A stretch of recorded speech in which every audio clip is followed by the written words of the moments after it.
नमस्कार, मैं संजीव कुमार आज हुड्सल के संवित्ति शास्त्र अर्थात फेनोमेनोलॉजी को संक्षेप में प्रस्तुत करने का प्रयास कर रहा हूँ। फेनोमेनोलॉजी एक सतत सत्यान्वेषण की प्रणाली है। दार्शनिक रूप से हुड्सल का लक्ष्य दर्शन को पूर्णतः असंदिग्ध एवं अकाट्य बनाना था। फेनोमेनोलॉजी सत्य के रूप में केवल उसी को ग्रहण करने का बात करता है जो पूर्णतः प्रत्यक्ष द्वारा प्राप्त हो। हुड्सल वस्तु को उसके मूल रूप में जानना चाहता है। हमारे साधारण ज्ञान में आने वाली वस्तु विकार युक्त होती है क्योंकि वे प्रकृतिवादी तथा मनोवैज्ञानिक मान्यताओं से प्रभावित होती हैं। दोनों मान्यताओं का क्रमशः निराकरण करके हम चेतना में प्रदत्त वस्तु के मूल और वस्तुनिष्ठ रूप को जान सकते हैं। मनोवैज्ञानिक मान्यताओं के दोष। पहला, यदि मनोवैज्ञानिक व्याख्याओं को महत्व दिया गया तो फिर पूर्णतः तटस्थ एवं वस्तुनिष्ठ व्याख्या की संभावना ही समाप्त हो जाएगी।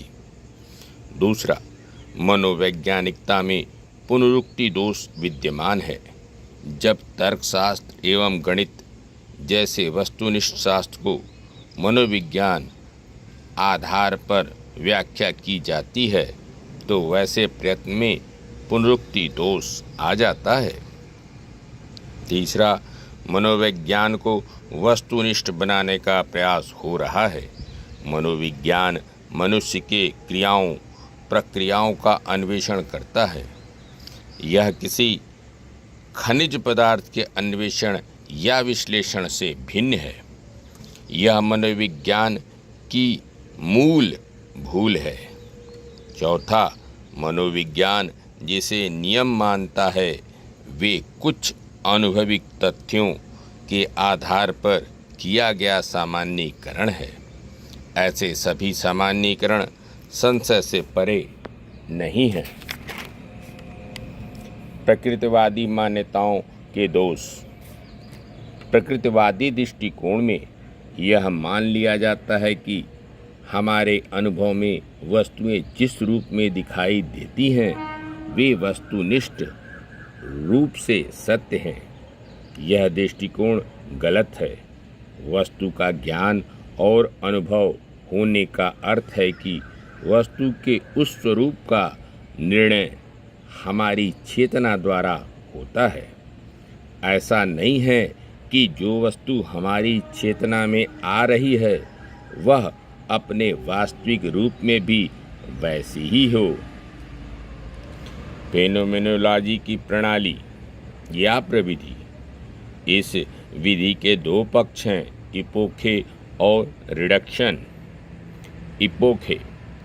इपोखे एक ग्रीक शब्द है जिसे हिंदी में कोष्ठीकरण या असंबंधन कहा जाता है। इसमें प्रकृतिवादी विश्वासों को अलग कर समस्त बाह्य विकारों से मुक्त चेतना तक पहुँचने का प्रयास होता है। कोष्ठीकरण में विषय संबंधी सभी सिद्धांतों को कुछ समय के लिए कोष्ठीकृत कर देते हैं। हम कुछ समय के लिए उससे तटस्थ हो जाते हैं ताकि अध्ययन करते समय वस्तु संबंधित सिद्धांतों या विश्वासों का प्रभाव न पड़े। इपोखे की तुलना जैन दर्शन के संबर से की जा सकती है। रिडक्शन का आशय है कि मूल की तरफ लौटना। इपोखे द्वारा जहाँ बाह्य भ्रांत धारणाओं को कोष्ठीकृत किया जाता है वहीं रिडक्शन द्वारा अनुभव में शुद्ध चेतना के अतिरिक्त जो भी आंतरिक विकार शेष रह जाता है उसे निरस्त कर दिया जाता है। रिडक्शन इसकी तुलना जैन दर्शन के निर्जरा से की जा सकती है। रिडक्शन के 3 प्रकार हैं। पहला, फेनोमेनोलॉजिकल अपचयन। चेतना का अध्ययन करते समय मनोभावों का प्रभाव रहता है, अतः चेतना के वास्तविक स्वरूप को पकड़ने के लिए इन मनोदशाओं से चेतना को मुक्त रखना अपरिहार्य है। दूसरा, तात्विक अपचयन। इस स्तर पर चेतना को आत्मनिष्ठ आंतरिकता से मुक्त किया जाता है, परंतु यह चेतना किसी व्यक्ति विशेष की चेतना होती है। तीसरा, मूर्तकल्पी अपचयन। इस स्तर पर चेतना में जो प्रदत्त है उसको सार्वभौम रूप से पकड़ने का प्रयास किया जाता है। इसमें चेतना को पूर्णतः विश्व स्वरूप बना दिया जाता है। इन विभिन्न अपचयनों के बाद शुद्ध समृद्धि भाव या शुद्ध फेनोमेना का विधान होता है। यह वस्तु का सार तत्व होता है। यही सार तत्व शुद्ध चेतना का विषय होता है और यही चेतना में मूल रूप में प्रदत्त होता है। इसी को हुर्सल आद्य साक्ष्य या आद्य प्रमाण भी कहते हैं। इसमें केवल सार तत्व की चेतना रहती है। हुर्सल सार तत्व को न तो वास्तविक कहते हैं और न अवास्तविक। सत्य या वास्तविक कहने से यह भ्रम उत्पन्न हो जाएगा कि चेतना से स्वतंत्र रूप से कोई सत्ता है। इन सार तत्वों का वर्णन प्रागुणभविक रूप से ही हो सकता है, आनुभविक रूप से नहीं। इसलिए सार तत्व का ज्ञान अंतर्बोध से होता है। इसी को हुर्सल मूर्तकल्पी अंतर्बोध कहते हैं। सार तत्व चेतना के प्रत्यक्ष के विषय हैं। जैसे इंद्रियों के प्रत्यक्ष के विषय इंद्रिय संवेदन हैं, उसी प्रकार अंतर्बोध के प्रत्यक्ष का विषय सार तत्व है। विषयापेक्षता का सिद्धांत। हुर्सल के अनुसार चेतना विषयापेक्षी है, अर्थात चेतना सदैव विषय सापेक्ष ही होती है। चेतना की विषयापेक्षता का सिद्धांत सर्वप्रथम ब्रेंटानो ने दिया था।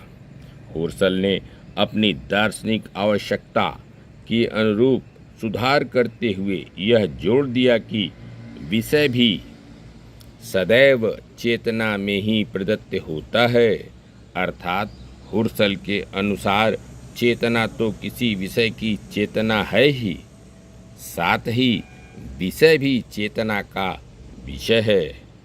ज्ञान की प्रक्रिया में विषयी और विषय 2 ध्रुव हैं। इन दोनों ध्रुवों में कोई द्वैत नहीं है, क्योंकि वस्तु और ज्ञान एक दूसरे के सापेक्ष ही हैं। हुर्सल के अनुसार चेतना का मूल भूत लक्षण चेतना की एकता है। विषयी और विषय में एक मौलिक एकता है। विषयोन्मुखता इसी एकता का परिणाम है। यहाँ चेतना का तात्पर्य है कि एक ही साथ विषयी का विषय होना और विषय का विषयी होना। शुद्ध विषयी का अपने आप में कोई अर्थ नहीं है। विषयी इसलिए विषयी है क्योंकि कुछ विषय प्राप्त हैं, अर्थात उसके सामने कोई वस्तु विद्यमान है।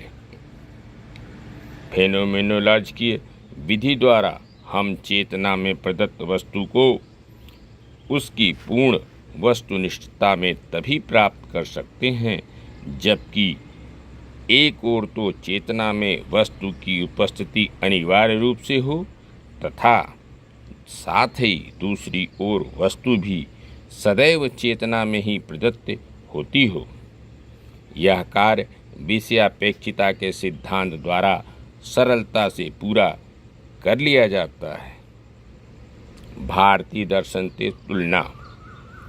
जब चेतना अपने मूल रूप में है तब वह शुद्ध दृष्टि है, जिसे सांख्य और वेदांत में साक्षिण की संज्ञा दी गई है।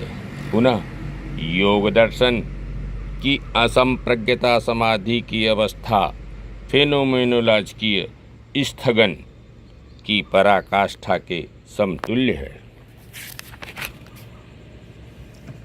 आलोचना।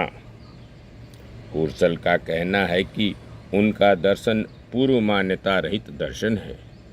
यदि सब कुछ कोष्ठीकृत कर दिया जाए तो कोई भी अनुभव संभव नहीं हो पाएगा। दूसरा, हुर्सल सार तत्व और अंतर्बोध को एक दूसरे पर निर्भर बना देते हैं। दोनों की स्वतंत्र रूप से व्याख्या नहीं की गई है। तीसरा, गिलबर्ट राइल के अनुसार हुर्सल यह मान लेता है कि जितनी भी चेतन क्रियाएं हैं वे सभी ज्ञान के अंतर्गत आ जाती हैं, परंतु विश्वास करना या प्रार्थना करना आदि को हम ज्ञान के अंतर्गत नहीं ला सकते हैं। चौथा, अनुभूति भी चेतनाजन्य होने के कारण व्यक्तिगत है। पांचवा, एयर के अनुसार पूरी तरह मान्यता रहित होना असंभव है। छठा, शास्त्र का कहना है कि यदि पूर्व मान्यता रहित का अर्थ पूर्वाग्रह का नहीं होना है तो फिर यह संभव हो सकता है। सातवां, शास्त्र मनुष्य के होने का अर्थ ही है उसका जगत में होना। अब यदि मनुष्य का अस्तित्व जगत में है तो फिर जगत का कोष्ठीकरण असंभव है, क्योंकि शास्त्र के अनुसार अस्तित्व सार से पूर्व होता है। महत्व। दर्शन को हुर्सल ने एक नई दिशा, नई विधि एवं नया